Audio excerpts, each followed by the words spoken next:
পাকিস্তান সফরে বাংলাদেশ এ দলের প্রথম 4 দিনের ম্যাচের প্রথম দিনটি ছিল হতাশার। মাত্র 122 রানে গুটিয়ে গেছে পুরো দল। জবাবে পাকিস্তানি ওমর আমিন একাই বাংলাদেশের মোট সংগ্রহ থেকেও 55 রান বেশি করেছেন।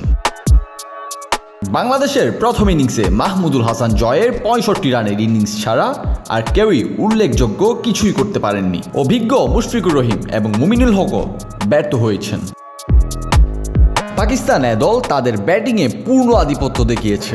ওমর আমিনের 177 রানের দুর্দান্ত ইনিংস পুরো বাংলাদেশ দলের রানকেও ছাড়িয়ে গেছে। 34 বছর বয়সী পাক ব্যাটার ওমর আমিন এই ব্যাটারের প্রথম শ্রেণীর ক্রিকেটে 32তম শতক এটি। অধিনায়ক সৌদ শাকিলও করেছেন 76 রান। এছাড়া সাদ খান 31 ও কামরান গুলাম 20 রানে অপরাজিত থেকেই মাঠ ছাড়েন। 6 উইকেট অক্ষত রেখেই 245 রানের লিডে আছে পাকিস্তান। বাংলাদেশি বোলারদের মধ্যে কিছুটা সাফল্য পেয়েছেন বাঁহাতি স্পিনার হাসান মুরাদ, যিনি নিয়েছেন 2 উইকেট। তবে প্রতিপক্ষের রানের পাহাড় থামানোর জন্য যা মোটেও যথেষ্ট ছিল না।